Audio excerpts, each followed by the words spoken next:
But we've sort of taken it away from that more traditional, wherever your account is at the typical brokerage or with your wealth manager and all those accounts and kind of infrastructure that you currently leverage. At DTCC, we've seen a bit of this, and we call it the good control location problem in private markets. Carson, with your legal background, I was hoping you could talk a little bit about this good control location problem, what a good control location is, and kind of how we think it could play a role in this growing market. Yeah, sure. Happy to chat about that. And for anybody making bets on how long it takes the lawyer to cite a regulation, you can get your money out. So good control location is born from SEC Regulation 15C33, commonly referred to as the Customer Protection Rule. And the purpose of the Customer Protection Rule is really to ensure that broker-dealers obtain and maintain physical possession or control of their customer securities.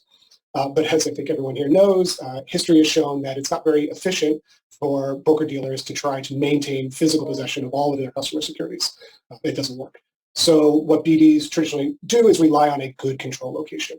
And for the public markets, DTC is the primary good control location. It's both a registered clearing agency and a bank, which are both permitted good control locations under SEC Rule 15C33.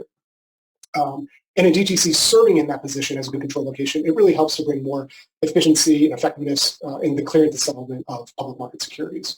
But then when you flip over and you're looking at the private markets, there's not a common good control location. This presents a challenge for BDs because then they have to create kind of one-off or bespoke solutions to meet those requirements. And in doing so, you create sort of a siloed structure and siloed liquidity because the custodians and trading platforms are unable to really communicate with each other. This also creates a lot of higher costs. I think, frankly, when you have a bespoke solution, it's just more costly to maintain. And then, of course, those costs are passed on to investors. So that's why with the DSM platform that we're working on, we're seeking SEC approval for DSM to be the good control location for those securities, specifically DTC, where the service will be operated out of. And, of course, pending regulatory review and approval of all of this. We think this will help bring a lot of efficiencies to the private markets that are also seen in the public markets. Yeah, and I think it's interesting, Carson, right? So no longer, the barrier isn't just the definition of an accredited investor. There's a lot of ways to measure it. I think the simplest one to put out there is, I believe it's income of $200,000 for the past 2 years. But if the cost for a financial institution to support a transaction in a private market security is so high that they only allow minimum investment sizes of $1 million, you probably have to be making a lot more than $200,000 a year to make a one-off $1 million investment.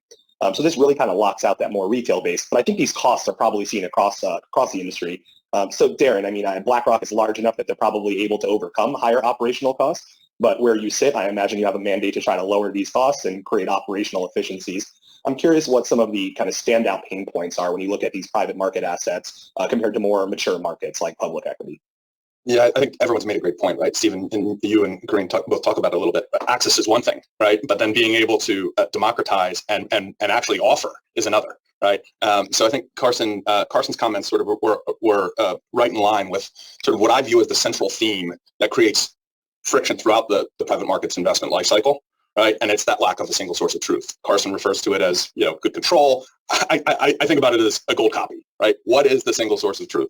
And the funny thing is, if you think back to Mark's comments, a lot of the fintechs and a lot of the firms that are pitching us on offering solutions are effectively a cottage industry that sits in between, that helps us translate, that helps us, map, reconcile, because we're dealing with market participants across institutions, across custody banks, across issuers, and everyone's got their own version of the truth, and that's in disparate systems. None of those systems talk to each other, right? So we have this industry that's popped up in between that helps us translate and bring together a level playing field so that we can know what we own, right? And Stephen, that has a tremendous amount of graft and friction that it adds to the marketplace. And there are certain situations where we can't offer more retail or smaller ticket sizes to come into our funds because it's not operationally supportable, right? And if that is the real opportunity. So in the fact that most of these are, as we referenced, they're non-custody, they're book entry. So everyone needs to maintain that source of truth. And what we think is, the private markets in general, to Carine's point, have a lot to gain by investing in this space. And frankly, there's a number of us that believe, to Carine's point, that the demand and the liquidity will also be buoyed by this kind of investment in the space, because there's more folks that can come to the table, there's more folks that are interested and can participate, that are not only accredited, but they actually have a framework that they can participate in the markets in an efficient manner, rather than having to stand up a whole back office and middle office to be able to support doing the trade. Yeah, and Darren, I'm happy you brought up the liquid markets aspect of it. We've seen over the past few years a huge growth of interest in secondary trading of private companies. In the past 2 years, I think even just since in the COVID wave, we've seen 5 or 6 ATSs, alternative trading systems, come to market specifically focused on creating liquidity in these securities. But due to some of the challenges we talked about here, we're seeing them, siloed liquidity, right? If you can only get a fixed number of investors trading on the platform, then you can only get so much liquidity there. And then it fails to deliver on some of the promises to the issuers, like price transparency, something they're very interested in as they approach their IPO, and to investors who want to get in at good opportunities at a good price and have a good exit opportunity eventually there. So I think this is all kind of tying around to the infrastructure opportunity here, right? High growth, low efficiency, right for modernization. So we've heard about the potential of blockchain and DeFi and tokenization to kind of solve all the world's problems here. But I think we're also all aware on this call of the technical and regulatory adoption challenges that are posed, at least in the near term there. So, Carson, I was hoping you could talk a little bit about the approach we've taken with DSM in an attempt to lower some of these barriers, but still unlock the potential, I'd say, of this emerging space. Yeah, sure. So I think it really comes down to a blending of both the old and the new. So as I know, probably everybody on this call appreciates that DTCC's traditional kind of bread and butter in the equity security space is servicing public exchange-traded securities. We have essentially cleared and settled on a net basis through NSCC and DTC. Securities are registered in street name, held in book entry, and DTC, as discussed earlier, serving as the good control location. This is a kind of a tried and true practice. There's with solid regulatory foundation and a lot of industry trust and understanding. But in contrast, when you're looking at the private equity markets, it's a bit of the opposite. It's a bit of the wild, wild west, if you will. Fragmented, siloed, lack of kind of standardization, lack of common infrastructure, a wide range of technologies being used, regulatory compliance, some, maybe a little, maybe not where it needs to be. And obviously, as we mentioned, not a good control location, which is a key aspect. But at the same time, given all that, as we talked about earlier, that the private markets are booming, right? They're huge, and they're garnering a lot of regulatory attention. So DSM was kind of designed and built with all of this in mind after much engagement and continued engagement with the private market participants. We developed DSM with workflows and capabilities that look and feel a bit more like the existing public tried and true market processes. That is, it's a centralized clearance and settlement platform offered by DTC, which is a registered clearing agency, and where, pending regulatory review and approval, DTC could serve as the good control location for those securities that are processed on the DSM platform. Yet at the same time, DSM would be built on a modern, flexible, cloud-based technology platform that would employ APIs, GUIs, and have an optional DLT component to it. That is, issuers that have the options and a requirement to have their securities that are managed by the DSM platform to be tokenized as a representation of the securities that are managed by the platform and put on a public blockchain that investors could then hold in digital wallets. It's an optional aspect of the service because we fully appreciate that not all issuers are ready to really embrace the blockchain technology, and at the same time are looking to get some of the efficiencies that are part of the traditional centralized processes. And we think kind of DSM bridges that gap for both of those. Yeah.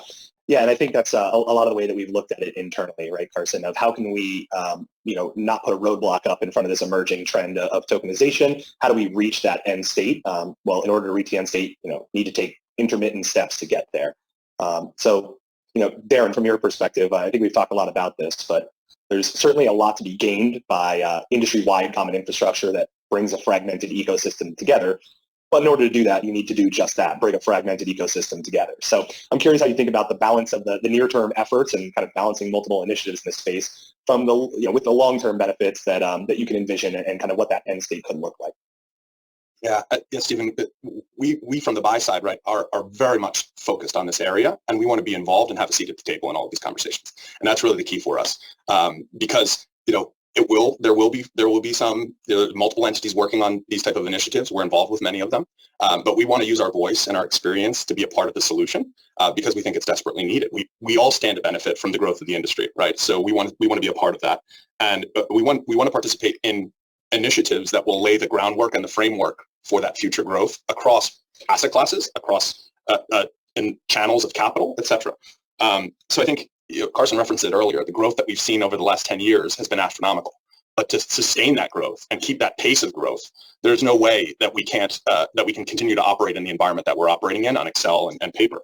On many levels, paper statements are not a sustainable way to operate a business, and I think everyone is starting to acknowledge that. And the more initiatives that pop up and we can be a part of, I think we can also be a player in helping stitch them together to make sure that there's not this fracture across the whole industry, because we all stand to gain.